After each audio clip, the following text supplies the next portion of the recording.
प्रभुଙ୍କର गौरव हेउ आम समस्ते कहवा हालेलुया प्रेज द लॉर्ड प्रभुଙ୍କର महिमा हो प्रभु आमମାନଙ୍କୁ सुंदर प्रभात देखाइले प्रतिटी प्रभातरे तांकरी दया आमମାନଙ୍କ ପାଇଁ नूतन अटे। आसन्तु मोर प्रिय माने आमाने प्रभुଙ୍କର दयाକୁ स्मरण करू करू तांकर मंगल दानକୁ स्मरण करू करू तांकरी गौरव କରିବା। ता पूर्व उपस्थित समस्त को मोर भक्तिपूर्ण नमस्कार ज्ञापन करे। Praise the Lord good morning तत्सहित सुंदर सुजोग निमंते प्रिय होस्ट आज्ञा कतिरे मध्य धन्यवाद अटे मो योग्य को से आज दिन रे ए सुजोग देइछन्ति प्रभु तांको आशीर्वाद करंतु सेवा क्षेत्र रे आहुरी वृद्धि साधित करंतु आमाने समस्ते मिलित भावरे प्रभुଙ୍କର गौरव करिबा। हालेलुया धन्यवाद प्रशंसा तुमर वंदना स्तुति तुमर धन्यवाद प्रशंसा तुमर वंदना स्तुति तुमर प्रीति संभ्रम पूजा नैवेद प्रीति संभ्रम पूजा नैवेद पाइबाकु योग्य तुमे केवल धन्यवाद प्रशंसा तुमर वंदना स्तुति तुमर तुमे दयारे विश्वस्त तुम करुणा अनंत तुमे पवित्र शाश्वत तुम प्रेम जे महत चिर दीप्तिमान चिर महियान चिर दीप्तिमान चिर महियान घेन आराधना सत प्राणर धन्यवाद प्रशंसा तुमर वंदना स्तुति तुमर आमतीत जीवने तुमे करिछ साधन केते महत विषय आजी करुछु स्मरण सर्वशक्तिमान चिर दयावान सर्वशक्तिमान चिर दयावान जय गान हेउ तुम नामर धन्यवाद प्रशंसा तुमर वंदना स्तुति तुमर धन्यवाद प्रशंसा तुमर वंदना स्तुति तुमर प्रीति संभ्रम पूजा नैवेद प्रीति संभ्रम पूजा नैवेद पाइबाकु योग्य तुमे केवल धन्यवाद प्रशंसा तुमर वंदना स्तुति तुमर धन्यवाद प्रशंसा तुमर वंदना स्तुति तुमर सतरे मोर प्रिय माने धन्यवाद प्रशंसा स्तुति वंदना पूजा अर्चना पाइबा पाई एकमात्र से योग्यवंत परमेश्वर अटंती से दयारे विश्वस्त ताकरी करुणा अनंत असीम अटे पवित्र शाश्वत परमेश्वरंकर आमने जय गान करिबा पाई स्तुति प्रशंसा करिबा पाई ताकरी अकथनीय मंगल दान को स्मरण करी करू ताकरी धन्यवाद करिबा पाई तांको पाद तले प्रणिपात हेबा पाई आमने स्थान रे सम्मिलित अछु। आसंतु आमने प्रत्येक मुख खोली प्रभुंकर धन्यवाद करिबा प्रभुंक स्तुति करबा कारण ताहा तांकर प्राप्य अटे वाक्य कहे जार जहा प्राप्य ताकु दियो आमानकर सदा प्रभु परमेश्वर उद्धारकारी परमेश्वर प्राप्य धन्यवाद प्रशंसा गौरव पाइबा पाई एकमात्र से योग्यवंत परमेश्वर अटंती हालेलुया प्रभु का धन्यवाद करूंगा उसकी संगति में सदा रहूंगा साथ चलूंगा मैं जय जरूर पाऊंगा साथ चलूंगा मैं जय जरूर पाऊंगा प्रभु का धन्यवाद करूंगा ना देगी मुझे दुनिया कभी भी कोई सुख और शांति आराम ना देगी मुझे दुनिया कभी भी कोई सुख और शांति आराम मेरे यीशु के साथ धन्य संगति में मेरे यीशु के साथ धन्य संगति में सदा मिलती खुशी मुझको प्रभु का धन्यवाद करूंगा मेरे जिंदगी की हर परेशानी में खुल जाता है आशा का द्वार मेरे जिंदगी की हर परेशानी में खुल जाता है आशा का द्वार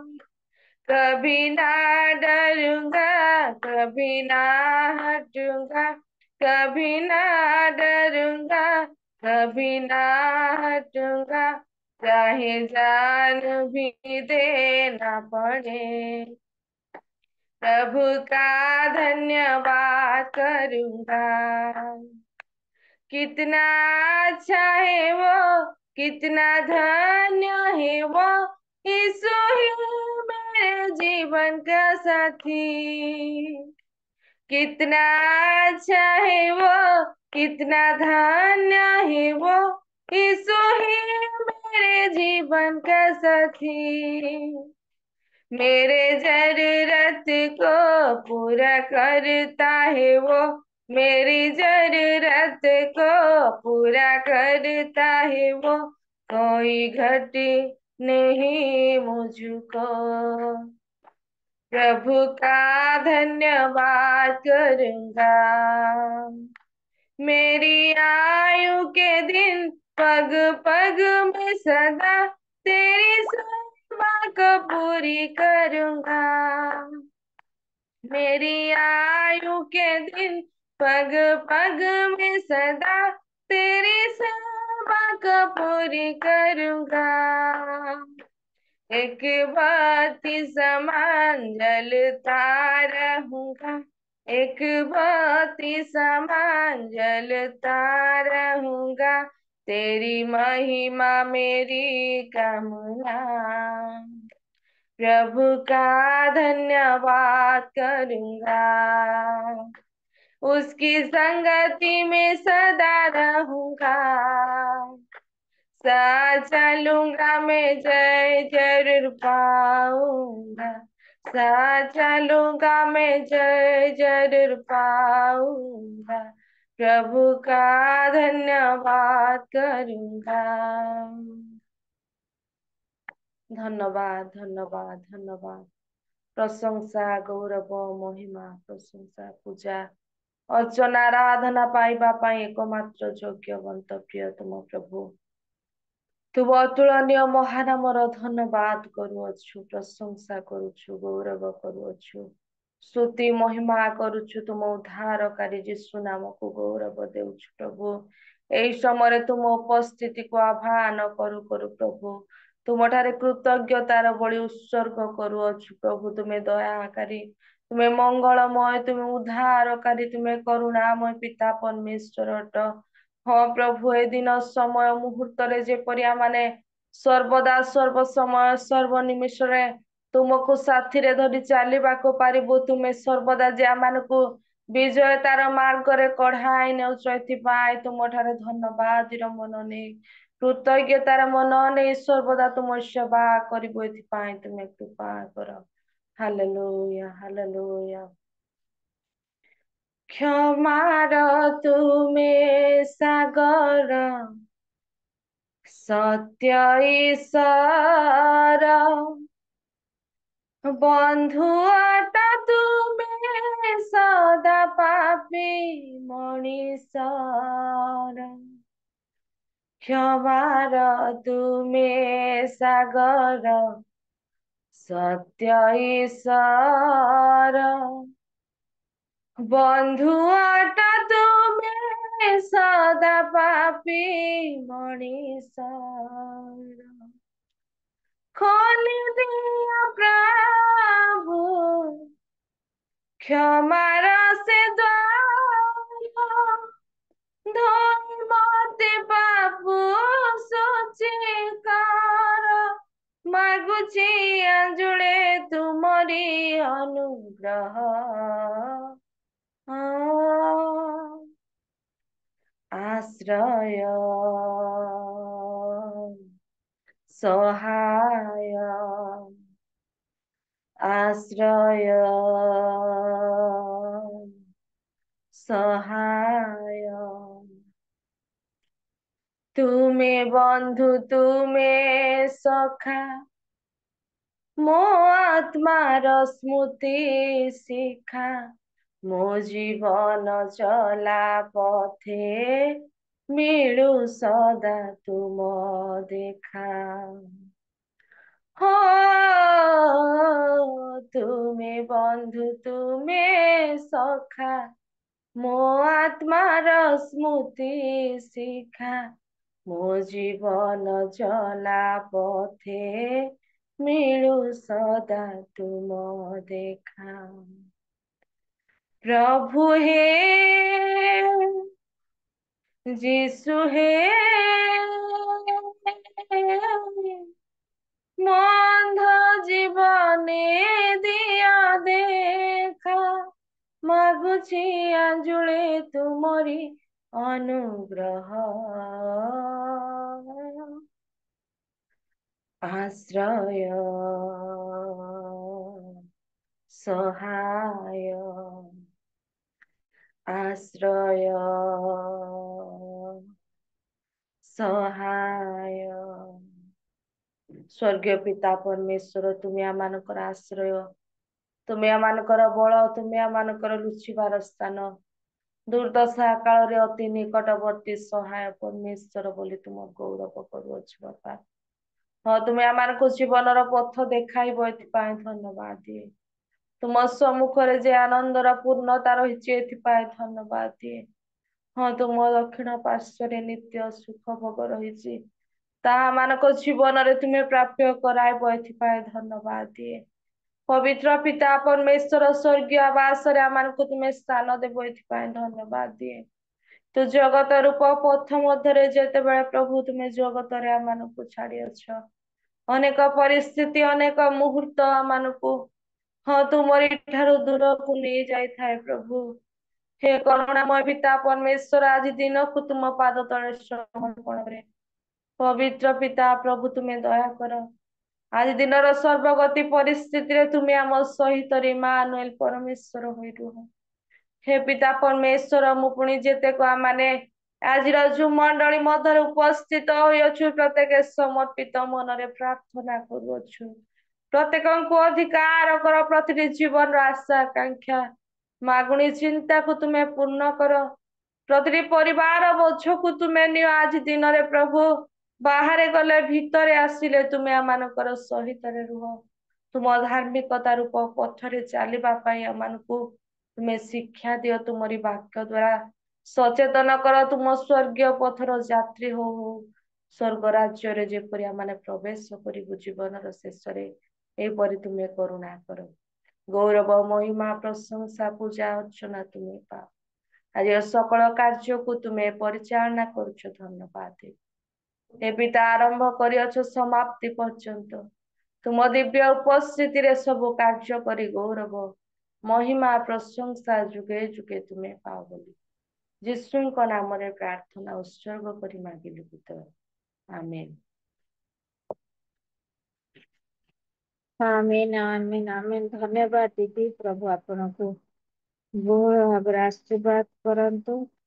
प्रातः समय परमेश्वर ठारे अति सुंदर भाव आपण आराधना करी पुणी अति अर्थपूर्ण गीत गाई आम प्रत्येक प्रभु निकटवर्ती करैथिबारु प्रभु आपनको बहुल भाव आशीर्वाद करंतु। सेवा जीवन रे एई प्रकार परमेश्वर तांका निमंत आपनका परिवार को सदा सर्वदा व्यवहार करुछंती आगो मध्य व्यवहार करंतु। यह मानकर प्रार्थना। तेणुकर आसतु आम मैंने सुंदर आराधना निमंते आउ थे दीदी निमंते आ प्रभुंर गौरव करने सकाशे आम मैंने उच्च करताली दी धन्यवाद जन प्रेस दीदी धन्यवाद। आशीर्वाद करंतु। आसतु ए समय आम मैंने प्रार्थना करवा दीदी निमंते सुंदर आराधना करी पुणी प्रमोद पर्चा सार मिसेसर आज ऑपरेशन हम पुणी पवित्र जेना आज्ञा माँ मेडिकल रे अच्छी आ से ब्रह्मपुर मेडिकल रे से प्रभु तांकर सहपति परमेश्वर हूँ प्रत्येक क्षेत्र में साहाय्य करतु। यही समय आम मैंने प्रार्थना करवा आम मान मध्य विनोद पाल आज्ञा अच्छा प्रेस लड़ आज्ञा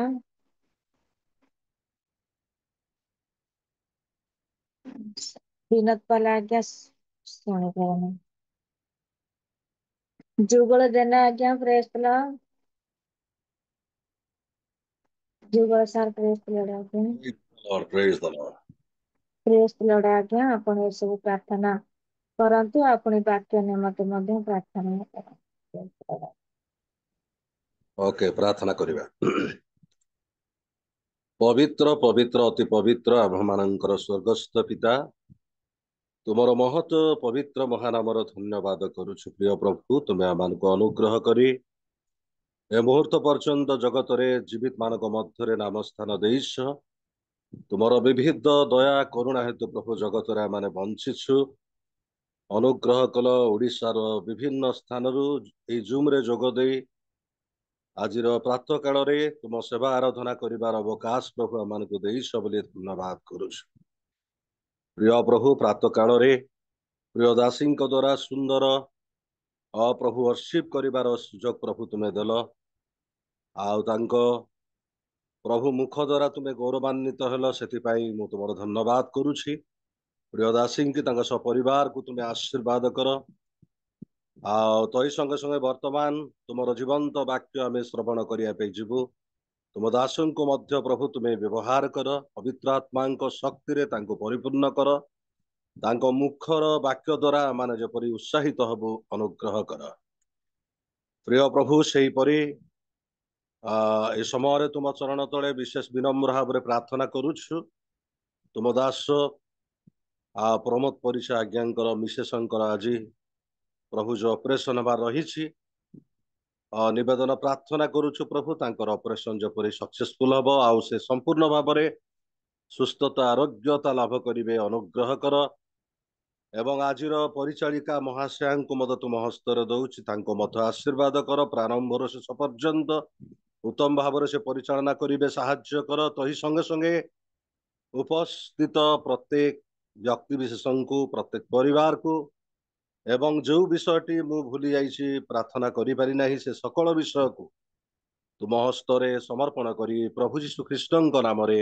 प्रार्थना कली पिता आमेन आमेन आमेन आमेन आमेन। धन्यवाद आज्ञा प्रभु आशीर्वाद करंतु सुंदर भाव प्रार्थना करी अछंती आम माने एई समय जदि किसी विज्ञापन अच्छे आज्ञा प्रेस लड़ आपण कहि परियो विज्ञापन सर प्रेस लड़ सर विज्ञापन किसी कहतु सर मैंने आगे बढ़िया आगो को बढ़ंतु सिस्टर आगो को बढ़ंतु ଅଭିମାନ ଆଜ୍ଞା ଜଏନ୍ ହେଇଛନ୍ତି। ମାନେ ଏଇ ସମୟରେ ପରମେଶ୍ୱରଙ୍କର ବାକ୍ୟ ବୁଝିବା ଅତି ଗୁରୁତ୍ୱପୂର୍ଣ୍ଣ ସମୟରେ ଆମେ ପହଞ୍ଚୁଛୁ। ଅଭିମାନ ଆଜ୍ଞାଙ୍କ ଡିଭୋର୍ସ ପାଇଁ ଦେଖାଯାଉନି।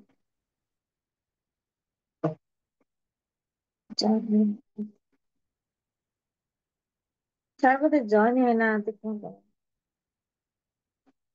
ଆପଣ ଟିକେ କଲ୍ କରିଦିଅନ୍ତୁ।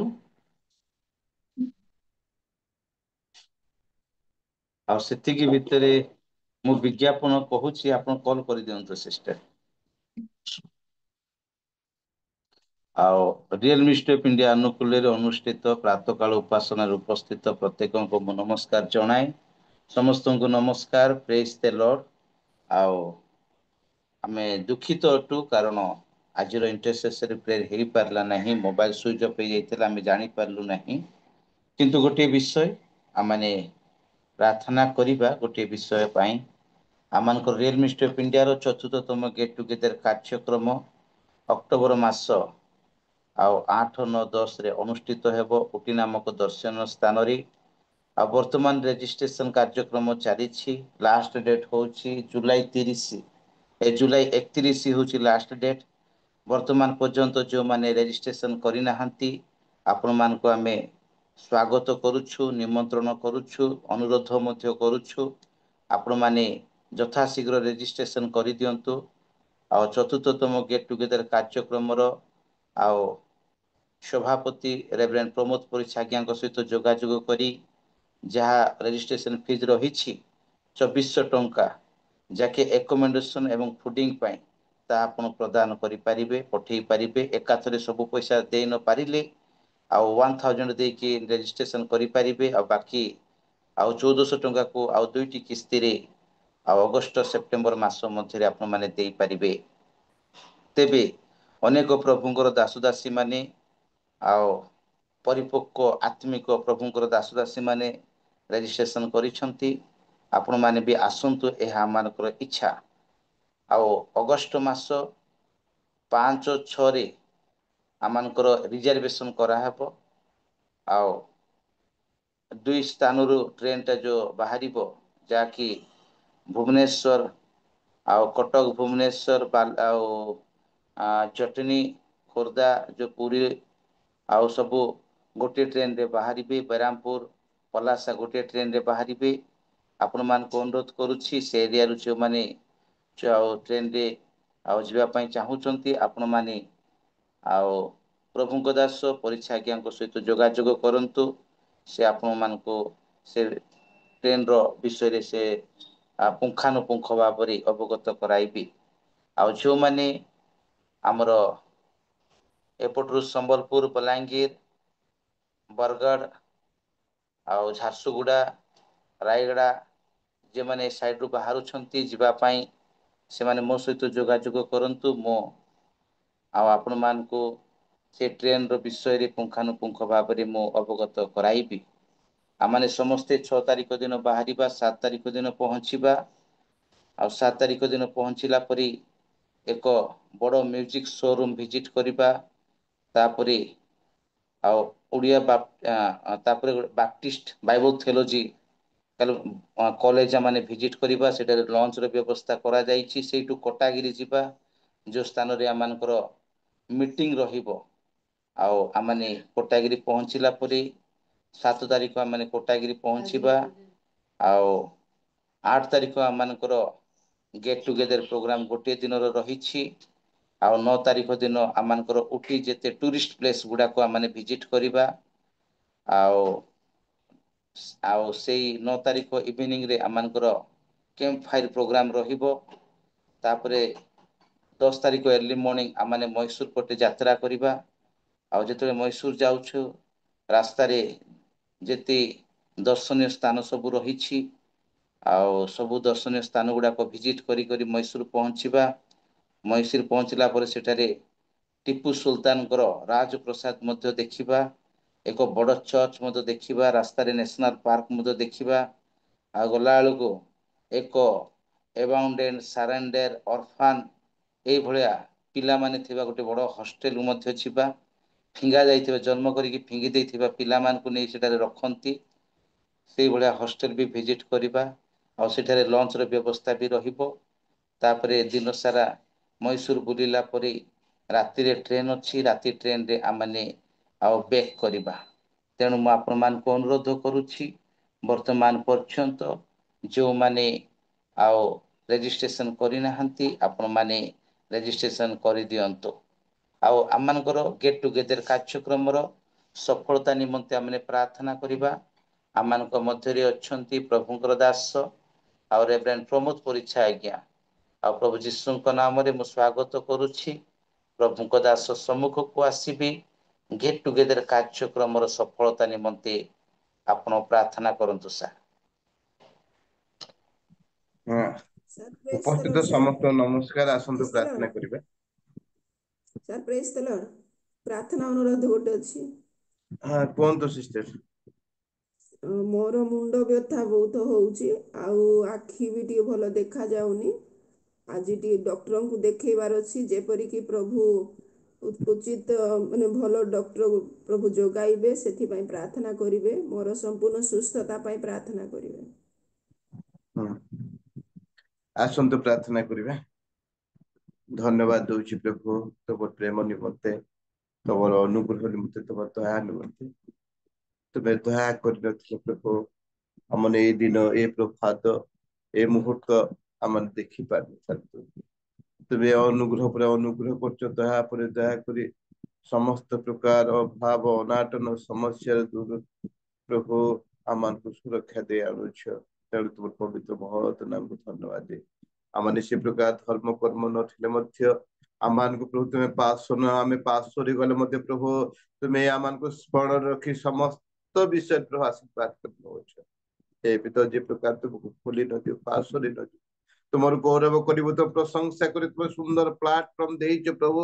ରିଏଲ ମିନିଷ୍ଟ୍ରି ମାଧ୍ୟମରେ ପ୍ରତି ପ୍ରଭାତରେ ପ୍ରଭୁ ଆମେ ଏକତ୍ରିତ ହେ ପ୍ରଭୁ ତୁମର ଗୌରବ, ତୁମ ପ୍ରଶଂସା, ତୁମର ଆରାଧନା ଏବଂ ତୁମର ବାକ୍ୟ ଶୁଣି ପ୍ରତି ବ୍ୟକ୍ତିଗତ ଜୀବନକୁ ସଜାଡି ପାରିବୁ। ଏତେବେଳେ ବିଶେଷ ପ୍ରାର୍ଥନା କରେ ପ୍ରଭୁ, ଯୋଉ ସମସ୍ତ ଯୋଜନା ପ୍ରସ୍ତୁତ କରାଯାଇଛି, ଆମ ନିଜ ଯୋଜନା ନ ହଉ, ତୁମର ଯୋଜନା ହଉ ପ୍ରଭୁ। ତୁମର ଇଚ୍ଛା, ତୁମର ଅଭିମତ ଅନୁସାରେ, ତୁମର ସଂକଳ୍ପ ଅନୁସାରେ ପ୍ରଭୁ ଆମେ ପରିଚାଳିତ ହେବୁ। ସେଥିପାଇଁ ଦୟା କର। ମନୁଷ୍ୟ ଯାହା ଚିନ୍ତା କରେ, ଯାହା ସଂକଳ୍ପ କରେ, ତାହା ଅସ୍ଥାୟୀ ପ୍ରଭୁ, କିନ୍ତୁ ତୁମେ ଯାହା ସ୍ଥିରୀକୃତ କରିଥାଅ ତାହା ହେଇଥାଏ। ଏବେ ତ ଆମମାନେ ଚିନ୍ତା କରିଛୁ, ସଂକଳ୍ପ କରିଛୁ ପ୍ରଭୁ, ଆଉ କୋଉଠି ଯିବା ନିମନ୍ତେ ତୁମେ ଜାଣୁଛ। ଏଥିରେ ତୁମେ ଆଶୀର୍ବାଦ କର। ତୁମେ ଇଚ୍ଛା ନଥିଲେ ତ କୌଣସି କାର୍ଯ୍ୟ ସାଧ୍ୟ, ତୁମର ଇଚ୍ଛା ନଥିଲେ ପ୍ରଭୁ କୌଣସି କାର୍ଯ୍ୟ ସଫଳ ହୁଏ ନାହିଁ। ତୁମେ ଦୟାକରି ପ୍ରଭୁ ଓଟି ପ୍ରୋଗ୍ରାମକୁ ତୁମେ ବିଶେଷ ଆଶୀର୍ବାଦ କର। ଯେତେ ଲୋକ ଆମେ ଯିବୁ ପ୍ରଭୁ, ସେ ନୂତନ ସ୍ଥାନକୁ ତୁମର ଗୌରବ କରିବ, ଦର୍ଶନ ସ୍ଥାନ ପରିଦର୍ଶନ କରିବ, ଏବଂ ତୁମର ସେ ଦର୍ଶନ ସ୍ଥାନ ଦ୍ଵାରା ପ୍ରଭୁ ଆମେ ତୁମର ପ୍ରଶଂସା କରିବୁ ଯେ ଏହି ପ୍ରକାର ସୁନ୍ଦର ସ୍ଥାନ ସବୁ ତୁମେ ପ୍ରସ୍ତୁତ କରି ରଖିଅଛ। ସେଥି ନିମନ୍ତେ ପ୍ରଭୁ ପ୍ରତ୍ୟେକଙ୍କୁ ଆଶୀର୍ବାଦ କର। ଯେତେ ଲୋକ ଯିବା ପାଇଁ ପ୍ରସ୍ତୁତ ଅଛନ୍ତି, ଯୋଉମାନେ ପ୍ରଭୁ ଏ ପର୍ଯ୍ୟନ୍ତ ରେଜିଷ୍ଟ୍ରେସନ କରିନାହାନ୍ତି, ସେଟା ରେଜିଷ୍ଟ୍ରେସନ ର ପ୍ରଭୁ ଆଡଭାନ୍ସ ସେଇଟା ଯେ ପ୍ରକାର ସେମାନେ ପ୍ରଭୁ ଦେଇପାରିବେ, ଏବଂ ପ୍ରଭୁ ଆମମାନେ ସେ ସ୍ଥାନକୁ ପ୍ରଭୁ ଯେତେ ଜଣ ଯିବାକୁ ଅଛି ପ୍ରସ୍ତୁତ ହେଇ ଯାଇପାରିବେ, ସେଇ ପ୍ରକାର ଆର୍ଥିକ ସହାୟତା ଦେ ପ୍ରଭୁ। ଯୋଉମାନଙ୍କର ଅଭାବରେ ନିଜକୁ ପ୍ରଭୁ ଭାବୁଛନ୍ତି ସେ ସ୍ଥାନକୁ ଯାଇପାରିବୁ, ପଇସା ଫନ୍ଦିବ କି ନାହିଁ, ଏଇ ପ୍ରକାର ଚିନ୍ତା ମଧ୍ୟ ଆମମାନଙ୍କ ମଧ୍ୟରେ ରହିଥାଏ ପ୍ରଭୁ। ତୁମେ ଦୟାକରି ପ୍ରତ୍ୟେକଙ୍କୁ ପ୍ରଭୁ ସେ ଆର୍ଥିକ ସହାୟତା ଦିଅ।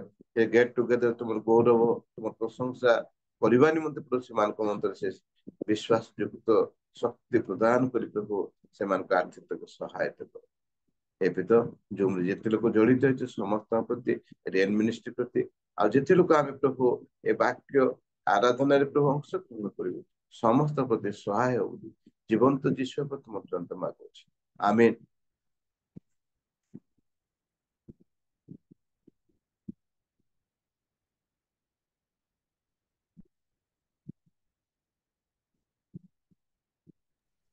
ହଉ, ଧନ୍ୟବାଦ ସାର୍, ଆପଣ ବୋଝର ସହିତ ପ୍ରାର୍ଥନା କରିଅଛନ୍ତି। ଆଉ ପ୍ରଭୁ ଆପଣଙ୍କୁ ଆଶୀର୍ବାଦ କରନ୍ତୁ। ଆଉ ଯିଏ ବକ୍ତା ଜଏନ୍ କରିବା କଥା, ତାଙ୍କର ନେଟୱାର୍କ ପ୍ରୋବ୍ଲେମ ଅଛି, ସେ ଜଏନ୍ କରିପାରି ନାହାନ୍ତି। କିନ୍ତୁ ଆମମାନେ ବାକ୍ୟ ଶୁଣିବା, ଆମମାନଙ୍କ ମଧ୍ୟରେ ପ୍ରଭୁଙ୍କ ଦାସ ରେଭରେଣ୍ଡ ଯୁଗଳ ଜେନା ସାର୍ ଅଛନ୍ତି। ପ୍ରଭୁଙ୍କ ଦାସ ବାକ୍ୟ ପରିବେଷଣ କରିବା ପୂର୍ବରୁ ମୁଁ ପ୍ରବୀଣା ସିଷ୍ଟରକୁ ଅନୁରୋଧ କରୁଛି ସେ ଗୋଟିଏ ୱର୍ସିପ ଗୀତ ଗାନ କରିକି କଣ୍ଟିନ୍ୟୁ କରିବେ।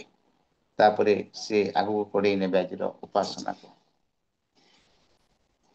Praise the Lord, ଆଜ୍ଞା ଧନ୍ୟବାଦ ଆଜ୍ଞା। ଆସନ୍ତୁ ଆମମାନଙ୍କୁ ଦୁଇ ଗୀତ ଗାଇକି ପ୍ରଭୁଙ୍କର ମହିମା ଗୌରବ କରିବା, ପ୍ରଶଂସା କରିବା। दिया प्रभु देखा पाप सबु पाप सबु दिया प्रभु देखा पाप सबु मोर पाप सबु तुम्भ चरणे धोइबाकु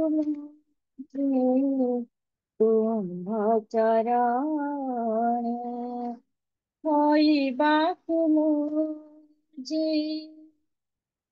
धरि दिया प्रभु क्षमा पाप सबु मोर पाप सबु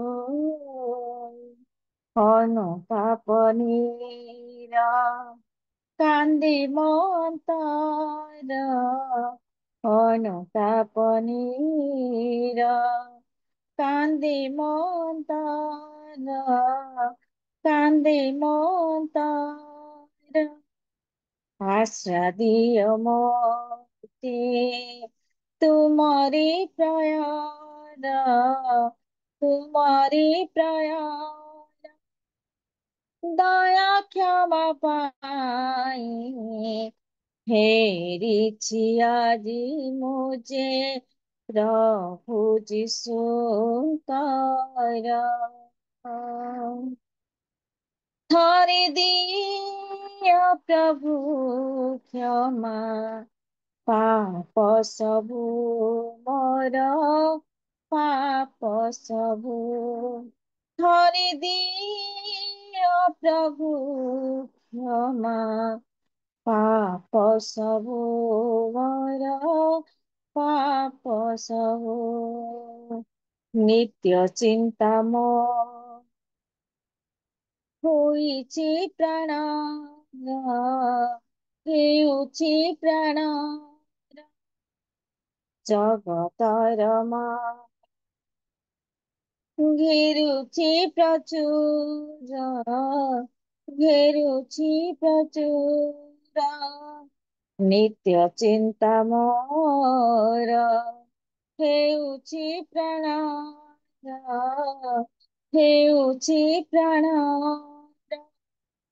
ଜଗତର ମାୟା ଘେରୁଛି ପ୍ରଚୁର ଘେରୁଛି ପ୍ରଚୁର ରକ୍ଷା କର ପ୍ରଭୁ ଫେରିଛି ଆଜି ମୁଜି ପ୍ରଭୁ ଯୀଶୁଙ୍କର ହରି ଦିଅ ପ୍ରଭୁ क्षमा पाप सबु मोर पाप सबु धरि दिया प्रभु क्षमा पाप सबु मोर पाप सबु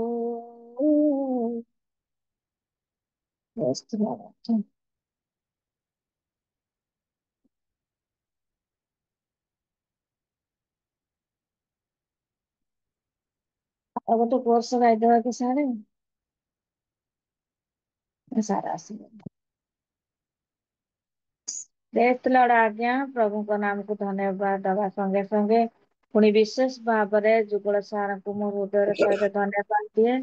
ଯେତେବେଳେ ବି ଯୋଉ ପରିସ୍ଥିତିରେ ଥିଲେ ମଧ୍ୟ ହଠାତ୍ କହିଲେ ଆଉ ପ୍ରଭୁଙ୍କର ଦାସ ସଦା ସର୍ବଦା ପ୍ରଭୁଙ୍କ ନିମନ୍ତେ ପ୍ରସ୍ତୁତ ହେଇକି ରହିଥାନ୍ତି। ତେଣୁକରି ଆସନ୍ତୁ ଏଇ ସମୟରେ ପ୍ରିୟ ପ୍ରଭୁଙ୍କର ଦାସକୁ ଆମମାନେ ସମସ୍ତେ ଆଜିର ବାକ୍ୟ ନିମନ୍ତେ ଉଞ୍ଚ କରତାଳେ ଦେଇ ଆମମାନେ ପ୍ରଭୁଙ୍କ ଉଦ୍ଦେଶ୍ୟରେ ଦେଇ ଆଗକୁ ଆଜ୍ଞାକୁ ଆହ୍ୱାନ କରିବା। ପ୍ରେଜ୍ ଲର୍ଡ ଆଜ୍ଞା। ପ୍ରେଜ୍ ଦ ଲର୍ଡ, ପ୍ରେଜ୍ ଦ ଲର୍ଡ।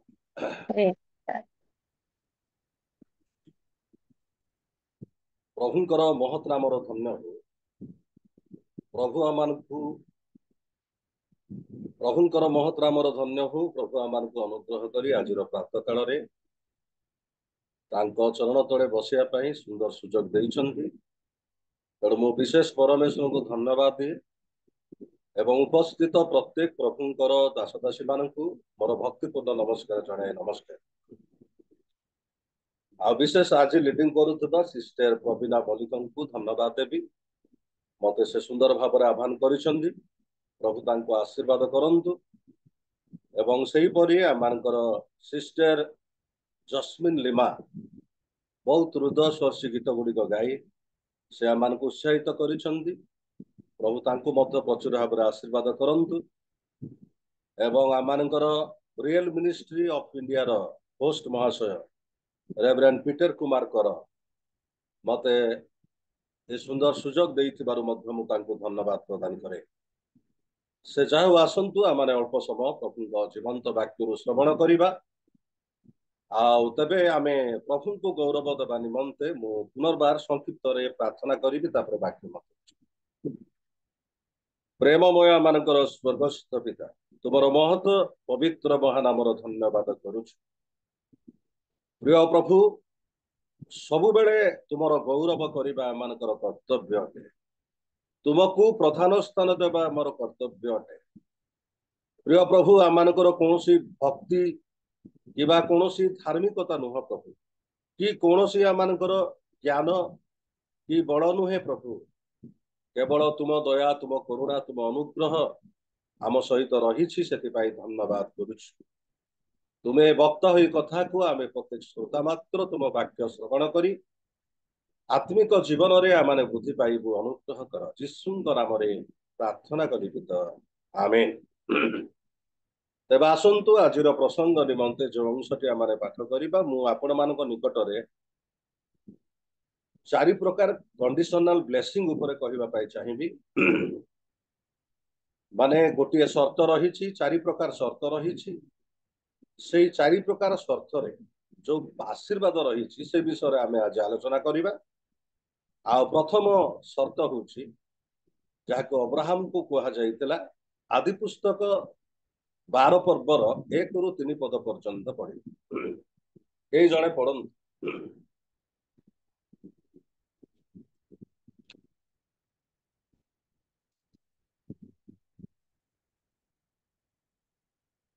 ଆଦି ପୁସ୍ତକ 12 ପର୍ବ 1ରୁ 3 ପଦ ପର୍ଯ୍ୟନ୍ତ କେହି ଜଣେ ପଢନ୍ତୁ। ଏ ଉତ୍ତାରୁ ସଦାପ୍ରଭୁ ଅବ୍ରାହମଙ୍କୁ କହିଲେ, ତୁମ୍ଭେ ଆପଣା ଦେଶ ଓ ଜ୍ଞାତି କୁଟୁମ୍ବ ଓ ପୈତୃକ ଗୃହ ପରିତ୍ୟାଗ କରି ଆମ୍ଭେ ଯେଉଁ ଦେଶ ତୁମ୍ଭକୁ ଦେଖାଇବା ସେଇ ଦେଶକୁ ଯାଅ। ଆମ୍ଭେ ତୁମ୍ଭଠାରୁ ଏକ ମହାଗୋଷ୍ଠୀ ଉତ୍ପନ୍ନ କରିବା। ପୁଣି ଆମ୍ଭେ ତୁମକୁ ଆଶୀର୍ବାଦ କରି ତୁମ୍ଭର ନାମ ମହତ କରିବା। ତୁମ୍ଭେ ଆଶୀର୍ବାଦର ଆକର ହେବ। ଯେଉଁମାନେ ତୁମ୍ଭକୁ ଆଶୀର୍ବାଦ କରନ୍ତି ଆମ୍ଭେ ସେମାନଙ୍କୁ ଆଶୀର୍ବାଦ କରିବା। ପୁଣି ଯେ କେହି ତୁମକୁ ଅଭିଶାପ ଦିଏ ଆମ୍ଭେ ତାହାକୁ ଅଭିଶାପ ଦେବା। ଆଉ ତୁମ୍ଭଠାରୁ ପୃଥିବୀର ସବୁ ବଂଶ ଆଶୀର୍ବାଦ ପ୍ରାପ୍ତ ହେବ। ପ୍ରଭୁ ଆଜିର ପଠିତ ଅଂଶରେ ବିଶେଷ ଆମମାନଙ୍କୁ ଆଶୀର୍ବାଦ କରନ୍ତୁ। ଆଜିର ଏଇ ବାକ୍ୟରେ ଆମେ ଦେଖୁଛୁ ପ୍ରଥମ କଣ୍ଡିସନ ଅବ୍ରାହମଙ୍କୁ ଦିଆଯାଇଥିଲା।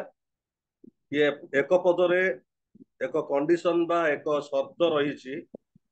ଏଉତାରେ ସଦାପ୍ରଭୁ ଅବ୍ରାହମଙ୍କୁ କହିଲେ, ତୁମ୍ଭେ ଆପଣା ଦେଶ ଓ ଜ୍ଞାତି କୁଟୁମ୍ବ ଓ ପୈତୃକ ଗୃହ ପରିତ୍ୟାଗ କରି ଆମ୍ଭେ ଯେଉଁ ଦେଶ ତୁମ୍ଭକୁ ଦେଖାଇବା ସେଇ ଦେଶକୁ ଯାଅ। ଏହା ହଉଛି ପ୍ରଥମ କଣ୍ଡିସନ।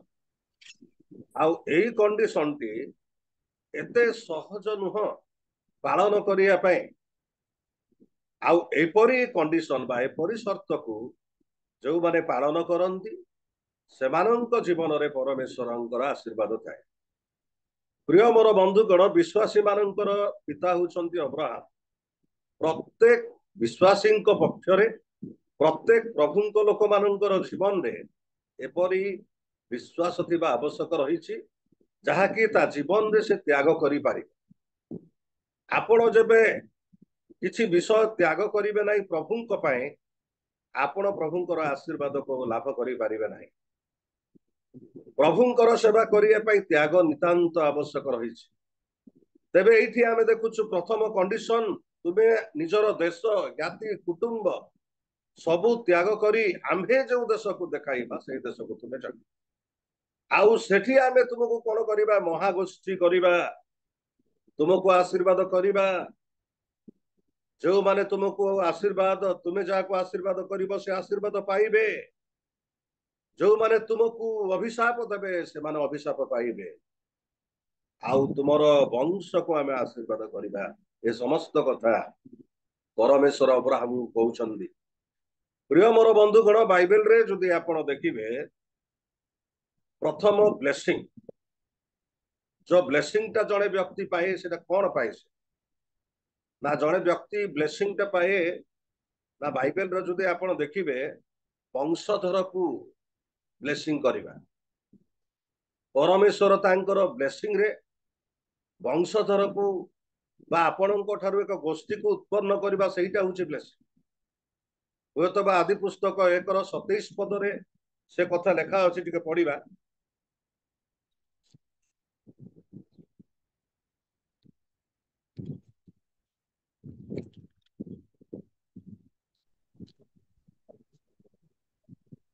अठाईस पद पढ़ंतु। आउ परमेश्वर सेमानंकु आशीर्वाद कले। पुणी परमेश्वर सेमानंकु कहिले, प्रजावंत और बहुवंश हुआ। पुणी पृथ्वी की परिपूर्ण करी बसीभूत कर। आउ जलचर मत्स्यगण और खेचर पक्षीगण और भूचर उरगामी जंतुगण उपरे कर्तृत्व कर। हाँ, ये देखुचु प्रजावंत बहुवंश हुआ। परमेश्वर आशीर्वाद करी सृष्टि जते बेले से कले, तांकर प्रथम आशीर्वाद होउची वंशधर को आशीर्वाद करिबा, वंशधर बुद्धि करिबा, एटा होउची आशीर्वाद। प्रिय मोर बंधुगण, जते बेले आमे परमेश्वरंकर शर्त को आमे पालन करिबा, प्रभु हमर वंशधर को आशीर्वाद। तेबे अब्राहम निजर देश, ज्ञाति, कुटुंब परित्याग करी जो देश को से केबे देखि नाहंती एपरि एक देश को से चली गले। यह होची जणे जणे प्रभुंक लोक मानकर विश्वास। प्रिय मोर बंधुगण, सही परि भाबरे प्रभुंकर सेवा करिबा नितांत आवश्यक रहिछि। तेबे जानिछन्ती गोटे विषय मु आपण मानकु कहिबी। परमेश्वर अब्राहम को डाकिले, पठेइले, अब्राहम गले। परमेश्वर कहले आमे तुमको आशीर्वाद करिया बोली, किंतु 13 पर्वर 1 रु जदि आपण देखिबे, अब्राहम जते बेले गोटे जगह को जाउचंदी सेडे दुर्भिक्ष पड़िला। आम परि लोक हेले कहिबा आमे जे परमेश्वर तो मते आशीर्वाद करियो बोली कहले, कोन एटा दुर्भिक्ष पड़िछि, खाइबा को मिलु नै, पीइबा को मिलु नै, एपरि आमे भाबिबा। प्रिय मोर बंधुगण, परमेश्वर प्रथम रे आमानक जीवन रे विभिन्न प्रकार समस्या आसी पारे, विभिन्न प्रकार संकट आसी पारे।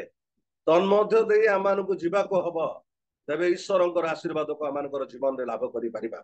तेबे अब्राहम एठी जो आज्ञा से पालन कले, से आज्ञा टी संपूर्ण फुलफिलमेंट हेइ नथिला। परमेश्वर तांको आउतरे परीक्षा करूचंदी एवं तांको कहउचंती 22 पर्व रे, 22 पर्वर 1 पदरे कहउचंती, हे अब्राहम, तुमे जहांको प्रेम करूअछ तुमर एकमात्र पुत्रंकु मोरिया पर्वत को नहीं आंभ निमंते तुमे कौन कर, बलिदान कर। परमेश्वर अब्राहम को परीक्षा करूचंदी जे अब्राहम प्रकृत रे वास्तव रे से प्रभु प्रेम करूचंती कि वास्तव रे तांकर आज्ञा को से पालन करूचंदी। परमेश्वर अब्राहम को परीक्षा करूचंदी। 12 पदरे लेखा अछि, आपण देखंतु तांकर पुओ को नहीं कि जते बेले से बलिदान करिया पे जाउचंती, 12 पदरे लेखा अछि। 12 पद टिके पढंतु। 22 पर्वर 12 पद। तहिरे से कहिले, तुम्हे सेई बालकर प्रतिकूल रे हस्त विस्तार कर नाही ओ ताहा प्रति किछि कर नाही, कारण परमेश्वरक प्रति तुम्हर भय अछि, एहा एबे आम्भे बुझिलु। ଯେହେତୁ ତୁମ୍ଭେ ଆମ୍ଭକୁ ଆପଣାର ପୁତ୍ର ଆପଣାର ଏକମାତ୍ର ପୁତ୍ର ଦେବାକୁ ହିଁ ଅସମ୍ମତ ନହିଲ। ଏଇଠି ଆମେ ଦେଖୁଛୁ ଅବ୍ରାହମ ତାଙ୍କର ପୁତ୍ରକୁ ଯେତେବେଳେ ବଳିଦାନ କରିବା ପାଇଁ ଯାଉଛନ୍ତି, ଯଜ୍ଞ ବେଦୀ ନିର୍ମାଣ କଲେ, ପୁତ୍ରଙ୍କୁ ଶୁଆଇଲେ, ଛୁରିକା ଧରିଲେ, ବଦ୍ଧ କରିବାକୁ ଯେତେବେଳେ ଯାଉଛନ୍ତି, ଆଉ ସେଇ ସମୟରେ ଆକାଶରୁ ଏକ ବାଣୀ ହଉଛି, ତରେ ସେ କହିଲେ ତୁମ୍ଭେ ସେଇ ବାଳକର ପ୍ରତିକୂଳରେ ହସ୍ତ ବିସ୍ତାର କର ନାହିଁ ଓ ତାହା ପ୍ରତି କିଛି କର ନାହିଁ, କାରଣ ପର ପ୍ରତି ତୁମ୍ଭର ବୁଝିଲୁ। ପରମେଶ୍ୱରଙ୍କ ପ୍ରତି ତୁମର ଭୟ ଅଛି, ଏହା ଏବେ ଆମ୍ଭେ ବୁଝିଲୁ। ପ୍ରିୟ ମୋର ବନ୍ଧୁଗଣ, ବାସ୍ତବ ଭାବରେ ଅବ୍ରାହମ ଯେ ପରମେଶ୍ୱରଙ୍କୁ ପ୍ରେମ କରୁଛନ୍ତି, ତାଙ୍କର ଆଜ୍ଞା ପାଳନ କରୁଛନ୍ତି, ପରମେଶ୍ୱର ଜାଣିଲା ପରେ ତାଙ୍କୁ ଆଶୀର୍ବାଦ ପ୍ରଦାନ କରୁଛନ୍ତି। ଆପଣ ମାନେ ଦେଖନ୍ତୁ, ଆଦି ପୁସ୍ତକ 22 ପର୍ବର 16-17 ପଦ ଟିକେ ପଢନ୍ତୁ। 16-17 ପଦ। ସଦାପ୍ରଭୁ କହୁଅଛନ୍ତି, ତୁମ୍ଭେ ଆମ୍ଭକୁ ଆପଣାର ପୁତ୍ର ଆପଣାର ଏକମାତ୍ର ପୁତ୍ର ଦେବାକୁ ଅସମ୍ମତ ନହିଲ। ତୁମ୍ଭର ଏହି କର୍ମ ସକାଶୁ ଆମ୍ଭେ ଆପଣା ନାମରେ ଶପଥ କରି କହୁଅଛୁ, ଆମ୍ଭେ ତୁମ୍ଭକୁ ଅବଶ୍ୟ ଆଶୀର୍ବାଦ କରି ଆକାଶସ୍ଥ ତାରାଗଣ ଓ ସମୁଦ୍ରର ବାଲି ପରି ତୁମ୍ଭର ବଂଶ ଅତିଶୟ ବୃଦ୍ଧି କରିବା। ତୁମ୍ଭର ବଂଶ ଶତ୍ରୁଗଣର ନଗର ଦ୍ୱାର ଅଧିକାର କରିବେ। 18 ପଦ। 18 ପୁଣି ପଦ। ପୃଥିବୀସ୍ଥ ସମସ୍ତ ଜାତି ତୁମ୍ଭର ବଂଶ ଦ୍ୱାରା ଆଶୀର୍ବାଦ ପ୍ରାପ୍ତ ହେବେ, ଯେହେତୁ ତୁମ୍ଭେ ଆମ୍ଭର ବାକ୍ୟ ପାଳନ କରିଅଛ। ହାଲେଲୁୟା। ଏଇ ଜାଗାରେ ଆମେ ଦେଖୁଛୁ, ତୁମର ଏକମାତ୍ର ପୁତ୍ର ଦେବା ପାଇଁ ମଧ୍ୟ ସମତ ନହିଲ। ଏଇ କାରଣରୁ এই কর্ম সকাশু আম্ভে আপনা নামরে শপথ করি কহুଅଛୁ, আম্ভে ତୁମକୁ ଅବଶ୍ୟ ଆଶୀର୍ବାଦ କରି ଆକାଶର ତାରାଗଣ ସମୁଦ୍ର ବାଲି ପରି ତୁମ୍ଭର ବଂଶ ଅତିଶୟ ବୃଦ୍ଧି କରିବା। ତୁମ୍ଭର ବଂଶ ଶତ୍ରୁଗଣର ନଗର ଦ୍ୱାର ଅଧିକାର କରିବେ। ପ୍ରିୟ ମୋର ବନ୍ଧୁଗଣ, ଏଇଠି ଆମେ ଦେଖୁଛୁ ଅବ୍ରାହମ ପରମେଶ୍ୱରଙ୍କର ବାକ୍ୟ ପାଳନ କରିବାରୁ, ପରମେଶ୍ୱରଙ୍କର ଆଦେଶ ପାଳନ କରିବାରୁ, ପରମେଶ୍ୱର ତାଙ୍କର ସେଇ ବିଶ୍ୱାସକୁ ସିଦ୍ଧ ବୋଲି ଦେଖିବାରୁ ତାଙ୍କୁ ଆଶୀର୍ବାଦ କରୁଛନ୍ତି। ଆଉ ସେ ଆଶୀର୍ବାଦ କଣ? ତାଙ୍କର ବଂଶଧରକୁ ବୃଦ୍ଧି କରିବା। ସେତିକି ନୁହଁ, 18 ପଦରେ ଲେଖା ଅଛି, ପୁଣି ପୃଥିବୀସ୍ଥ ସମସ୍ତ ଜାତି ତୁମର ବଂଶ ଦ୍ୱାରା ଆଶୀର୍ବାଦ ପ୍ରାପ୍ତ ହେବେ, ଯେହେତୁ ତୁମେ ଆମ୍ଭର ବାକ୍ୟ ପାଳନ କରିଅଛ। ତେବେ ଅବ୍ରାହମଙ୍କ ବଂଶ ଦ୍ୱାରା ପୃଥିବୀର ସମସ୍ତ ଜାତି କେମିତି ଆଶୀର୍ବାଦ ପାଇବେ? ପ୍ରିୟ ମୋର ବନ୍ଧୁଗଣ, ଗାଲାତି ପୁସ୍ତକରେ ଲେଖା ଅଛି ଯେ ଅବ୍ରାହମଙ୍କ ବଂଶରୁ ପ୍ରଭୁ ଯୀଶୁ ଖ୍ରୀଷ୍ଟ ଆସିଲେ। ପ୍ରଭୁ ଯୀଶୁ ଖ୍ରୀଷ୍ଟଙ୍କ ଦ୍ୱାରା ଆଜି ସାରା ପୃଥିବୀର ସମସ୍ତ ଜାତି, ଯେ କୌଣସି ଜାତି ଧର୍ମ ନିର୍ବିଶେଷରେ ଯେତେ ପୃଥିବୀରେ ଜନ୍ମ ହେଇଛନ୍ତି, ଅଧିକାଂଶ ଲୋକମାନେ ପ୍ରଭୁ ଯୀଶୁ ଖ୍ରୀଷ୍ଟଙ୍କ ଦ୍ୱାରା ଆଶୀର୍ବାଦ ପ୍ରାପ୍ତ ହେଉଛନ୍ତି। ତେବେ ପ୍ରଭୁଙ୍କର ଆଜ୍ଞା ପାଳନ କରିବା ଦ୍ୱାରା, ପ୍ରଭୁଙ୍କର ବାକ୍ୟ ପାଳନ କରିବା ଦ୍ୱାରା ଆଶୀର୍ବାଦ ଏମାନଙ୍କର ଜୀବନରେ ଆସିଥିଲେ, ଯାହାକି ପ୍ରଥମ କଣ୍ଡିସନ ଆମେ ଦେଖିପାରୁଛୁ। ଅବ୍ରାହମ ତାହା ପାଳନ କରିଥିଲେ, ସେଥିପାଇଁ ପରମେଶ୍ୱର ଅବ୍ରାହମଙ୍କୁ ଆଶୀର୍ବାଦ କଲେ। ଦ୍ୱିତୀୟ କଥା ମୁଁ ଆପଣମାନଙ୍କୁ କହିବି, ଆମେ ଦ୍ୱିତୀୟ ବିବରଣୀ ପୁସ୍ତକ ତାର 28 ପର୍ବର ଏକ ପଦ ପଢିବୁ।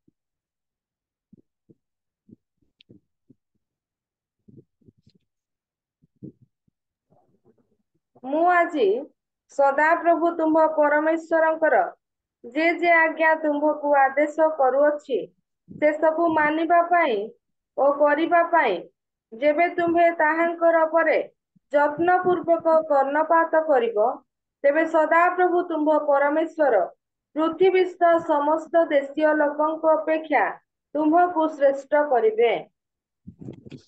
ଏଇଠି ଆମେ ଦ୍ୱିତୀୟ କଣ୍ଡିସନ ଦେଖୁଛୁ, ମୋଶଙ୍କ ଦ୍ୱାରା ଇସ୍ରାଏଲ ଲୋକମାନଙ୍କୁ ଯେତେବେଳେ ଆଜ୍ଞା ପ୍ରଦାନ କରୁଛନ୍ତି, ସେତେବେଳେ ମୋଶା କହୁଛନ୍ତି, ମୁଁ ଆଜି ସଦାପ୍ରଭୁ ତୁମ୍ଭ ପରମେଶ୍ୱରଙ୍କର ଯେ ଆଜ୍ଞା ତୁମକୁ ଆଦେଶ କରୁଅଛି, ସେ ସବୁ ମାନିବା ପାଇଁ ଓ କରିବା ପାଇଁ ଯେବେ ତୁମ୍ଭେ ତାହାଙ୍କର ବର ଯତ୍ନ ପୂର୍ବକ କର୍ଣ୍ଣପାତ କରିବ, ତେବେ ସଦାପ୍ରଭୁ ତୁମ ପରମେଶ୍ୱର ପୃଥିବୀସ୍ଥ ସମସ୍ତ ଦେଶୀୟ ଲୋକଙ୍କ ଅପେକ୍ଷା ତୁମକୁ ଶ୍ରେଷ୍ଠ କରିବେ। ପ୍ରିୟ ମୋର ବନ୍ଧୁଗଣ, ଏହା ମନେ ରଖିବା, ପରମେଶ୍ୱର ଯୋଉ ଆଜ୍ଞା ଓ ବିଧି ଦେଇଛନ୍ତି, ତାକୁ ଯେତେବେଳେ ଆମେ ପାଳନ କରିବା ଯତ୍ନ ପୂର୍ବକ, ପ୍ରଭୁ ପୃଥିବୀସ୍ଥ ଲୋକଙ୍କ ଠାରୁ ଶ୍ରେଷ୍ଠ କରିବେ। ଆପଣ 2 ପଦରୁ ଦେଖିବେ 14 ପଦ ପର୍ଯ୍ୟନ୍ତ କଣ କଣ ଆଶୀର୍ବାଦ ରହିଛି ତାହା ସେ ଲେଖିଛନ୍ତି। ଆପଣଙ୍କର ପରିବାର ମଧ୍ୟରେ କୌଣସି ଅଭାବ ହିଁ ରହିବ ନାହିଁ ଯେବେ ଆପଣ ଯତ୍ନପୂର୍ବକ ପରମେଶ୍ୱରଙ୍କ ଆଜ୍ଞାକୁ ବିଧିକୁ ପାଳନ କରିବେ, ତାଙ୍କ ରବକୁ ଆପଣ ଶୁଣିବେ। ଆପଣ 2 ପଦରୁ 14 ପଦ ଭିତରେ ଅନେକ ବ୍ଲେସିଂ ଦେଖିବେ, କିନ୍ତୁ ଗୋଟିଏ ପଦ ମୁଁ ପଢିକି ଆପଣଙ୍କୁ ଶୁଣେଇବି। ତାର 12 ପଦ ଟିକେ ପଢିବା। ସେଠାରେ ଲେଖା ଅଛି, ସଦାପ୍ରଭୁ ଯଥା ସମୟରେ ତୁମ ଭୂମିରେ ବୃଷ୍ଟି ଦେବାକୁ ଓ ତୁମ ହସ୍ତର ସମସ୍ତ କର୍ମରେ ଆଶୀର୍ବାଦ କରିବାକୁ ତୁମ ପ୍ରତି ମୁକ୍ତ କରିବେ। ତୁମ୍ଭେ ଅନେକ କୋଟି ଲୋକଙ୍କୁ ଋଣ ଦେବ, ମାତ୍ର ତୁମ୍ଭେ ଋଣ ନେବ ନାହିଁ। ଅନେକ ଗୋଷ୍ଠୀୟ ଲୋକମାନଙ୍କୁ ତୁମେ ଋଣ ଦେବ, କିନ୍ତୁ ତୁମେ ଋଣ ନେବ ନାହିଁ। ପ୍ରିୟ ମୋର ବନ୍ଧୁଗଣ, ଆଜି ଯଦି ଆମେ ଋଣ ନେଉଛୁ ତେବେ ସେ ଅଭାବ ଭିତରେ ଆମେ ଅଛୁ ବୋଲି ଆପଣ ଭାବନ୍ତୁ। ଆଜି ଋଣ ଯେତେବେଳେ ଆମେ ନେଉଛୁ ଅଭାବ ମଧ୍ୟରେ ଆମେ ଗତି କରୁଛୁ ବୋଲି ଆପଣ ଭାବନ୍ତୁ। ତୁମେ ଋଣ ଦେବ, ଋଣ ନେବ ନାହିଁ, ତାହା ମଧ୍ୟ ଅନେକ ଗୋଷ୍ଠୀୟ ଲୋକମାନଙ୍କୁ। ପ୍ରିୟ ମୋର ବନ୍ଧୁଗଣ, ପରମେଶ୍ୱରଙ୍କର ବାକ୍ୟ ପାଳନ କରି ତାଙ୍କର ଯୋଉମାନେ ପ୍ରକୃତ ଭାବରେ ଶ୍ରବଣ କରନ୍ତି କେବେ ମଧ୍ୟ ଅଭାବ ଭିତରେ ସେମାନେ ରହିବେ ନାହିଁ। ସମସ୍ତ ପ୍ରକାର ବ୍ଲେସିଂ ସେମାନଙ୍କ ଜୀବନରେ ଆସିବ। କଥାଟା ହଉଛି, ଆମେ ପ୍ରଭୁଙ୍କର ବାକ୍ୟ ବିଧି ଅନୁସାରେ ଆମେ ଚାଲି ନଥାଉ, ଆମ ନିଜ ଇଚ୍ଛା ଅନୁସାରେ ଆମେ ଚାଲିଥାଉ। ଶିଷ୍ୟମାନେ ଯେତେବେଳେ ସେ ଧନୀ ଯୁବାଙ୍କୁ ଯୀଶୁ ଗୋଟେ ଆଜ୍ଞା ଦେଲେ, ତାକୁ ସ୍ନେହ କରି କହିଲେ, ତୁମର ଅନେକ ଧନ ଅଛି, ତାହା ବିକ୍ରୟ କରି ଦରିଦ୍ର ମାନଙ୍କୁ ଦାନ କର, ମୋର ପଛରେ ତୁମେ ଆସ। ଏଇ ଗୋଟିଏ ଆଜ୍ଞା ତାଙ୍କୁ ଦେଲେ ଯୀଶୁ। ସେଇ ଧନୀ ଯୁବକ ଦୁଃଖିତ ହେଇ ଚାଲିଗଲା। ଶିଷ୍ୟମାନେ ପଚାରିଲେ, ଗୁରୁ, ତେବେ କିଏ ପରିତ୍ରାଣ ପାଇପାରେ? ଏ ତ ଜଣେ ଧାର୍ମିକ ବ୍ୟକ୍ତି, ସେ ଯୌବନ ଅବସ୍ଥାରୁ ହିଁ ସମସ୍ତ ବାକ୍ୟ ପାଳନ କରି ଆସିଛନ୍ତି, ବାଲ୍ୟ କାଳରୁ ସମସ୍ତ ଆଜ୍ଞା ପାଳନ କରି ଆସିଛନ୍ତି, ତେବେ କିଏ ପରିତ୍ରାଣ ପାଇବ? ଯୀଶୁ କହିଲେ, ଏହା ମନୁଷ୍ୟର ସାଧ୍ୟ, କିନ୍ତୁ ଈଶ୍ୱରଙ୍କର ସମସ୍ତ ସାଧ୍ୟ। ତାପରେ ଗୋଟେ କଥା କହିଲେ, ଯେ କୌଣସି ଲୋକ ନିଜର ଘର ଦ୍ୱାର, ଭାର୍ଯ୍ୟା, ସନ୍ତାନ ସନ୍ତତି ତ୍ୟାଗ କରି ମୋହର ଅନୁଗମନ କରିବ ଏ ଜଗତରେ ଏବଂ ସ୍ୱର୍ଗରେ ଆଶୀର୍ବାଦ ନ ପାଇବ, ଏପରି ଜଣେ ବ୍ୟକ୍ତି ମଧ୍ୟ ନାହିଁ। ପ୍ରିୟ ମୋର ବନ୍ଧୁଗଣ, ଆପଣ ପରୀକ୍ଷା କରି ଦେଖନ୍ତୁ। ଏ ଜଗତକୁ ତ୍ୟାଗ କରନ୍ତୁ, ଜଗତର ବିଷୟ ତ୍ୟାଗ କରନ୍ତୁ। ଏ ଜଗତରେ, ପର ଜଗତରେ ଆଶୀର୍ବାଦ ନ ପାଇ ରହିବା ଲୋକ ଜଣେ ମଧ୍ୟ ନାହିଁ। ପ୍ରଭୁ ଯୀଶୁଙ୍କର ବାକ୍ୟ ନିରାଟ ସତ୍ୟ। ଯୀଶୁ କହିଲେ, ବାକ୍ୟ ସହିତ ତାହା ମିଶୁନାହିଁ, ମାତ୍ର କହିବା ପାଇଁ ଚାହୁଁଛି, ମୋହର ଦାସ ମାନଙ୍କୁ ଯେ କିଣାଇ ଥଣ୍ଡା ପାଣି ପିଇବାକୁ ଦବ, ପୁରସ୍କାର କେବେ ମଧ୍ୟ ବଞ୍ଚିତ ହବ ନାହିଁ। ଯେବେ ଥଣ୍ଡା ପାଣି ଟିକେ ଦେଲେ ପୁରସ୍କାର ସେ ପାଇବ, ତେବେ ତାଙ୍କ ପାଇଁ ଯୋଉ ଲୋକମାନେ ତ୍ୟାଗ କରିବେ, ତାଙ୍କ ଆଜ୍ଞା ପାଳନ କରିବେ, ବିଧି ପାଳନ କରିବେ, ଏଇ ଜଗତରେ ପର ଜଗତରେ ସେମାନେ ଆଶୀର୍ବାଦ ପାଇବେ।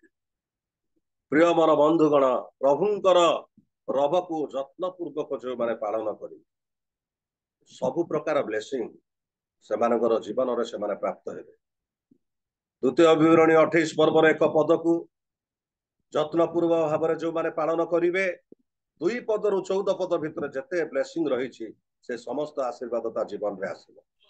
ତୃତୀୟ କଥା ମୁଁ କହିବି, ଆପଣ ଗୀତ ସଂହିତା 128 ପର୍ବର 1 ପଦ ଟିକେ ପଢନ୍ତୁ।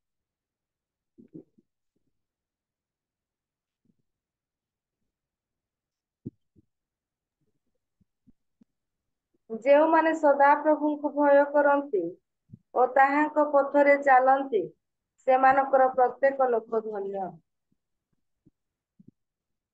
ଏଇଠି ଆମେ ଦେଖୁଛୁ ଯୋଉମାନେ ସଦାପ୍ରଭୁଙ୍କୁ ଭୟ କରନ୍ତି ଓ ତାହାଙ୍କ ପଥରେ ଚାଲନ୍ତି ସେମାନଙ୍କର ପ୍ରତ୍ୟେକ ଲୋକ ଧନ୍ୟ। ଧନ୍ୟ ଶବ୍ଦ ହଉଛି ଆଶୀର୍ବାଦ।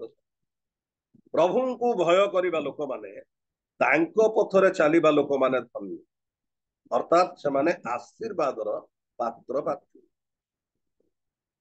ତାର 2 ପଦରୁ 4 ପଦ ପର୍ଯ୍ୟନ୍ତ ଯେତେବେଳେ ଆପଣ ଦେଖିବେ ସେଠି ତାଙ୍କ ପରିବାରକୁ କଣ କଣ ବ୍ଲେସିଂ ରହିଛି। 1 ପଦରେ କଣ୍ଡିସନ ଅଛି ଯେ ସଦାପ୍ରଭୁଙ୍କୁ ଭୟ ଯେଉଁମାନେ କରନ୍ତି ତାଙ୍କ ପଥରେ ଚାଲନ୍ତି। 2 ପଦରୁ ସେ ସର୍ତ୍ତ ଯୋଉମାନେ ପାଳନ କରିବେ ସେମାନଙ୍କ ପ୍ରତି କଣ ଆଶୀର୍ବାଦ ରହିଛି ଆମେ ଦେଖିପାରୁଛୁ। କାରଣ ତୁମ୍ଭେ ଆପଣା ହସ୍ତକୃତ ପରିଶ୍ରମର ଫଳ ଭୋଜନ କରିବ, ତୁମେ ସୁଖୀ ହବ ଓ ତୁମର ମଙ୍ଗଳ ହବ।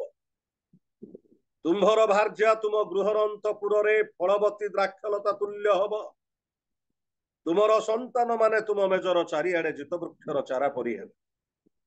ଦେଖ ସଦାପ୍ରଭୁଙ୍କୁ ଭୟ କରିବା ଲୋକ ଏହି ପ୍ରକାର ଆଶୀର୍ବାଦ ପ୍ରାପ୍ତ ହେବ।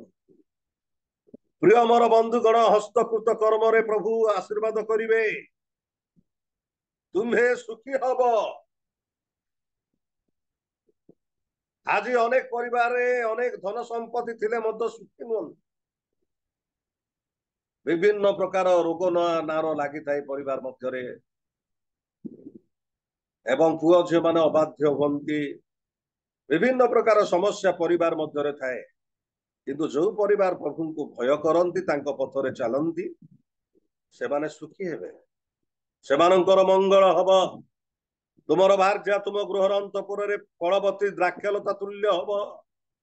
ଅର୍ଥାତ୍ ତୁମର ଭାର୍ଯ୍ୟା ଅନେକ ସନ୍ତାନ ସନ୍ତତି ପ୍ରସବ କରିବ।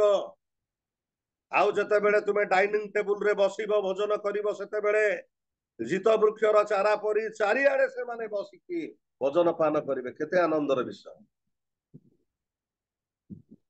ତୃତୀୟ କଣ୍ଡିସନରେ ଯେଉଁମାନେ ପ୍ରଭୁଙ୍କୁ ଭୟ କରନ୍ତି, ତାଙ୍କ ପଥରେ ଚାଲନ୍ତି, ସେମାନେ ସମସ୍ତ ଆଶୀର୍ବାଦ ପାଇବେ। ତେଣୁ ଆଇବ ପୁସ୍ତକ 1 ପର୍ବର 1 ପଦରେ ଆମେ ଦେଖୁଛୁ, କୁଶ ଦେଶରେ ଆଇବ ନାମକ ଜଣେ ବ୍ୟକ୍ତି ଥିଲେ। ସେ ସରଳ, ସିଦ୍ଧ, ପରମେଶ୍ୱର ଭୟକାରୀ, କୁକ୍ରିୟା ତ୍ୟାଗୀ ଥିଲେ। ପ୍ରଭୁଙ୍କୁ ଭୟ କରୁଥିବା ହେତୁ ଆପଣ 2-3 ପଦ ଯଦି ଦେଖିବେ କେତେ ଆଶୀର୍ବାଦ ପ୍ରଭୁ ତାଙ୍କୁ କରିଥିଲେ। ପଶୁ ପକ୍ଷୀ ବିଭିନ୍ନ ବିଷ ଦାସ ଦେଶୀ ଦେବା ପରେ 10 ଜଣ ପୁଅ ଝିଅଙ୍କୁ ତାଙ୍କୁ ଦେଇଥିଲେ। ଶୟତାନ ତାହା ଦେଖି କହୁଛନ୍ତି ପରମେଶ୍ୱରଙ୍କୁ 9 ଏବଂ 10 ପଦରେ, ତୁମେ କଣ ଆଇବ କଣ କାରଣରେ ପରମେଶ୍ୱରଙ୍କୁ ଭୟ କରେ? ତୁମେ ତାର ସର୍ବସ୍ୱରେ, ତାର ଗୃହର, ତାର ଚତୁର୍ଦିଗରେ ଆଶୀର୍ବାଦ ଦେଇଛ, ବାଡ଼ ଦେଇଛ, ତାଙ୍କୁ ସୁରକ୍ଷା ଦେଇଛ। ପ୍ରିୟ ମୋର ବନ୍ଧୁଗଣ, ପ୍ରଭୁଙ୍କୁ ଭୟ ଯେ କରିବ, ଜାଗତିକ ମ୍ୟାଟେରିଆଲ ଏବଂ ସ୍ପିରିଚୁଆଲ ବ୍ଲେସିଂ ସବୁ ପ୍ରକାର ଆଶୀର୍ବାଦ ପରମେଶ୍ୱର ସେମାନଙ୍କ ଜୀବନରେ ପ୍ରଦାନ କରିବେ। ପ୍ରିୟ ମୋର ବନ୍ଧୁଗଣ, ପ୍ରଭୁଙ୍କୁ ଯେଉଁମାନେ ଭୟ କରନ୍ତି, ତାଙ୍କ ପଥରେ ଚାଲନ୍ତି, ଏ ସମସ୍ତ ଆଶୀର୍ବାଦ ସେମାନେ। ଏହା ହେଉଛି ତୃତୀୟ କଣ୍ଡିସନ। ଚତୁର୍ଥ କଣ୍ଡିସନ କଥା ଆମେ ଆଲୋଚନା କରିବା। ମାଥ୍ୟୁ ଲିଖିତ ସୁସମାଚାର 25 ପର୍ବର ତାର 31 ପଦ ଗୋଟେ ପଢିବ। ମାଥ୍ୟୁ 25ର 31 ପଦ ପାଠ କର।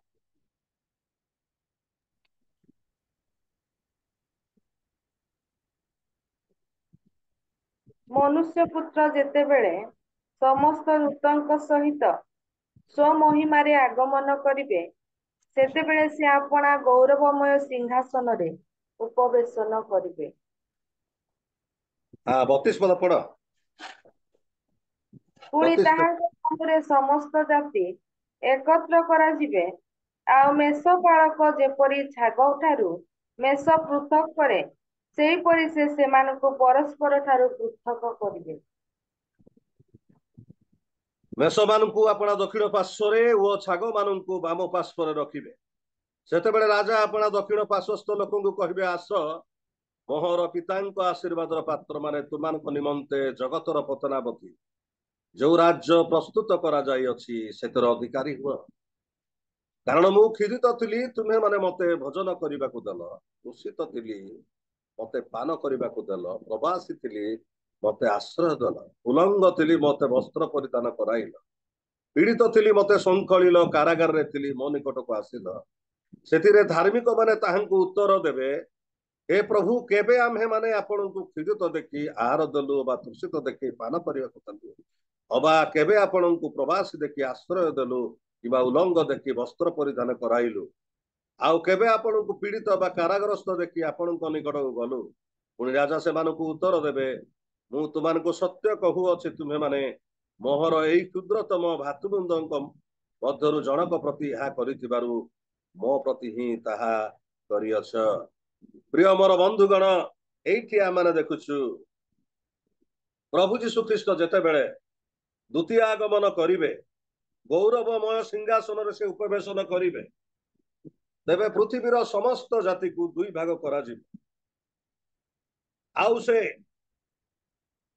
जेपरी मेषठारु छाग पृथक करा जाए सही परी से दुई भाग करिवे समस्त जाति को एवं अपना दक्षिण पार्श्वस्थ लोक को कहिबे आस मोर पितांकर आशीर्वादर पात्र माने प्रभुंकर कंडीशन को से माने कोन करिसंदी पालन करिसंदी चतुर्थ कंडीशन आस मोर पितांकर आशीर्वादर पात्र माने जगतर पतराबधी जो राज्य तुमମାନଙ୍କ निमंते प्रस्तुत करा जाईछि सेही राज्य रे तुमे प्रवेश कर जे तुम खिदित थिली तुमे माने मते भोजन करियाकु देल तृषित थिली मते पान करियाकु देल प्रवासी थिली मते आश्रय देल उलंग थिली मते वस्त्र परिधान कराइल पीड़ित थिली मते संखलिल कारागार रे थिली मो निकट को आसिल सेते बेले धार्मिक माने कहिबे केबे प्रभु आपण क्षुधित थिले आम्हे माने भोजन करियाकु देलु तृषित थिले आम माने पान करियाकु देलु आउ सेही समय रे प्रभु जीशु ख्रीस्ट जने व्यक्ति को डाके कहिबे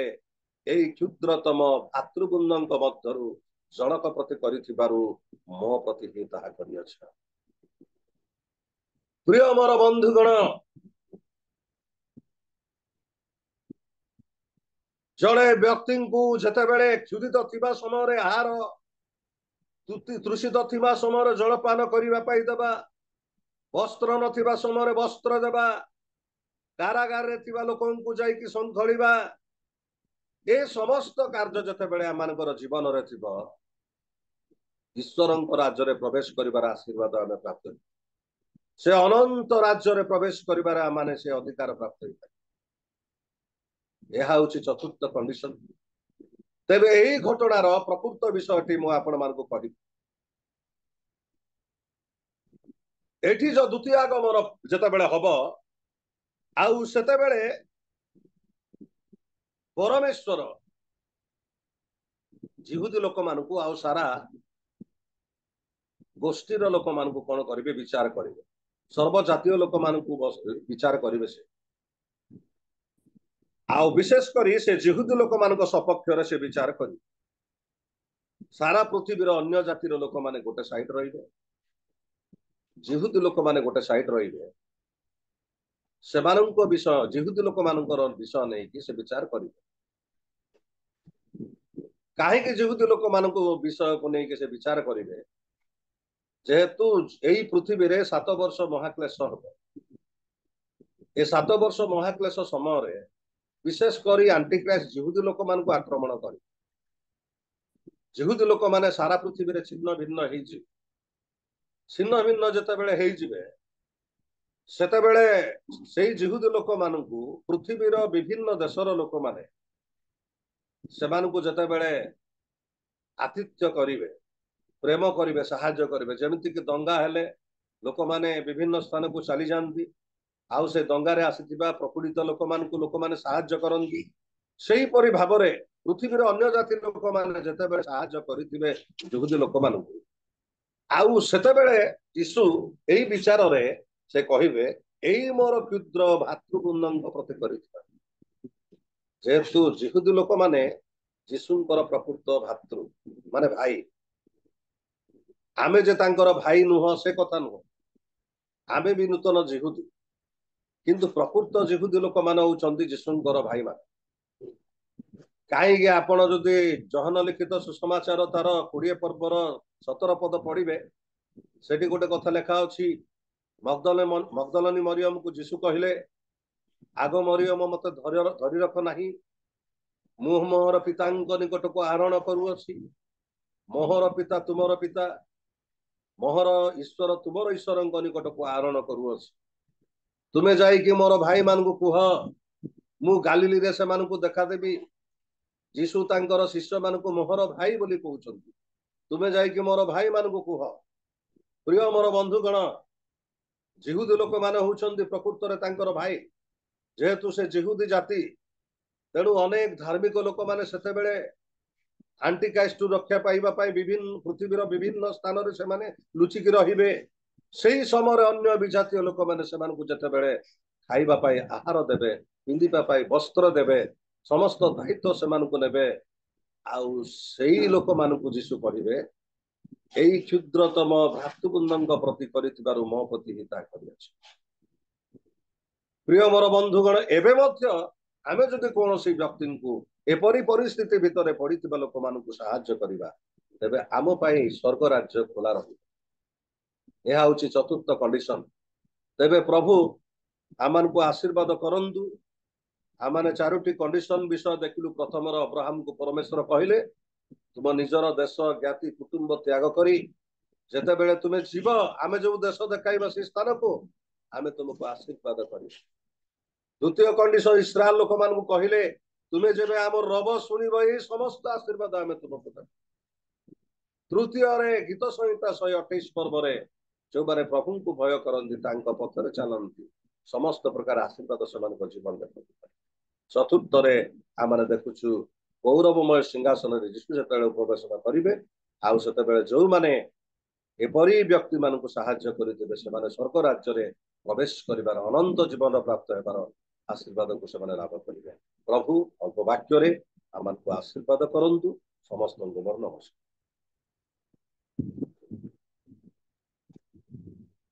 ପ୍ରେଜ୍ ଦ ଲର୍ଡ ଆଜ୍ଞା, ଧନ୍ୟବାଦ ଆଜ୍ଞା। ବହୁତ ସୁନ୍ଦର ଶିକ୍ଷା। ହଠାତ୍ କହିଲେ ମଧ୍ୟ ଆପଣ ପ୍ରଭୁଙ୍କ ନିମନ୍ତେ ଅତି ସୁନ୍ଦର ଭାବରେ ଆମ ପ୍ରତ୍ୟେକଙ୍କୁ ସୁନ୍ଦର ଭାବରେ ଆଜିର ଆଶୀର୍ବାଦ ବିଷୟରେ ଆମମାନଙ୍କୁ କହିଲେ। ପ୍ରଭୁ ଆପଣ ମୁଖ ଦେଇ କଥା କହିଅଛନ୍ତି।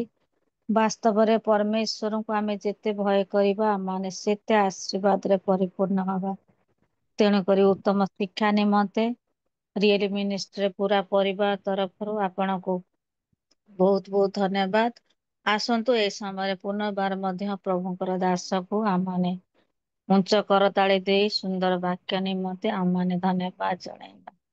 ପ୍ରେଜ୍ ଦ ଲର୍ଡ ଆଜ୍ଞା। ପ୍ରଭୁ ଆପଣଙ୍କୁ ସର୍ବଦା ଏହି ପ୍ରକାରେ ସୁସ୍ଥ ସବଳ ରଖନ୍ତୁ। ଆଉ ପ୍ରଭୁଙ୍କ ନିମନ୍ତେ ପ୍ରତ୍ୟେକ ମଣ୍ଡଳୀ ଅଫଲାଇନ ଅନଲାଇନରେ ଏହି ପ୍ରକାର ବ୍ୟବହାର କରନ୍ତୁ। ଆଗକୁ ଆଗକୁ ଆହୁରି ସେବା କ୍ଷେତ୍ରରେ ଆଶୀର୍ବାଦ କରନ୍ତୁ। ଧନ୍ୟବାଦ ଆଜ୍ଞା। ପ୍ରେଜ୍ ଦ ଲର୍ଡ। ଆସନ୍ତୁ ପ୍ରେଜ୍ ଦ ଲର୍ଡ ଆଜ୍ଞା। ଏଇ ସମୟରେ ଆମମାନେ ପ୍ରାର୍ଥନା କରିବା ପାଇଁ ଯିବା। ଆମମାନଙ୍କ ମଧ୍ୟରେ ଅଛନ୍ତି ଡେଭିଡ ଲିମା ଆଜ୍ଞା ଅଛନ୍ତି। Praise the Lord sir. Praise the Lord, sister. ପ୍ରେଜ୍ ଦ ଲର୍ଡ।